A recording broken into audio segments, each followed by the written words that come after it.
நம்ம இப்போ இந்த வீடியோவில் கவலை மீன் குழம்பு எப்படி பண்ணுறதுன்றதை தாங்க பார்க்க போகிறோம். ரொம்ப ருசியாகவும் டேஸ்ட்டாகவும் இருக்கும். அதாவது குழம்புக்கு இந்த ஃபிஷ்ஷை தவிர வேறு எந்த ஃபிஷ் பண்ணாலும் அவ்வளோ டேஸ்ட்டு இருக்காது.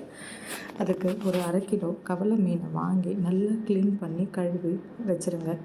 அதுக்கப்புறம் ஒரு கடாயில் சிறிதளவு எண்ணெய் ஊற்றி அது கொஞ்சம் சூடாகட்டும்னு சொல்லி மிளகு, சீரகம், ஒரு 2 கைப்பிடி அளவுக்கு சின்ன வெங்காயம், ஒரு 20-30 பல்லு பூண்டு, 2 தக்காளி, ஒரு இஞ்சி, இது எல்லாத்தையும் போட்டு நல்லா வதக்குங்க. அது கொஞ்சம் லைட்டாக பொன்னிறம் ஆன உடனே மிளகாத்தூள், மல்லித்தூள், மஞ்சப்பொடி, தனியா பொடி, இது எல்லாத்தையும் போட்டு நல்லா வதக்கி தனியாக எடுத்து வச்சுக்கோங்க. இது நம்ம மிக்சியில் போட்டு கிரேவி மாதிரி அரைச்சி வச்சுக்கணும்.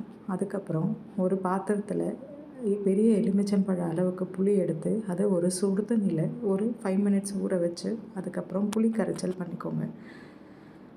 ஒரு கடாயில் திரும்ப எண்ணெய் ஊற்றி அது பொரியட்டும்னு சொல்லி வெந்தயம், கடுகு, சீரகம், மிளகு லைட்டாக சேர்த்துக்கோங்க, பச்சை மிளகாய், திருப்பி ஒரு 10-15 பல்லு பூண்டு, வெங்காயம், கருவேப்பிலை, இது எல்லாத்தையுமே நல்லா போட்டு பொன்னிறமாக ஆற வரைக்கும் வதக்கிட்டு இதில் திருப்பி நம்ம கொஞ்சம் கூட்டுத்தூள் சேர்த்துக்கலாம். அதாவது எல்லாமே மிக்ஸ் பண்ணி அரைச்சி வச்சுருந்த கூட்டுத்தூளை சேர்த்து அது நல்லா பொன்னிறமாக ஆன பிறகு நம்ம ஆல்ரெடி மிக்சியில் அரைச்சி வச்சுருந்த பேஸ்ட்டை இது கூட போட்டு நல்லா கடைஞ்சி விடுங்க.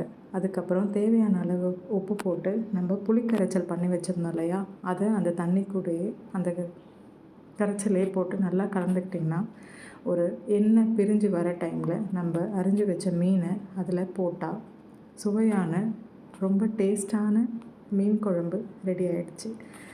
இதை சுட சுட சாதத்தோட 2 கரண்டி மீன் குழம்பு ஊற்றி சாப்பிட்டு பாருங்கள். டேஸ்ட்டு வேறு லெவலில் இருக்கும்.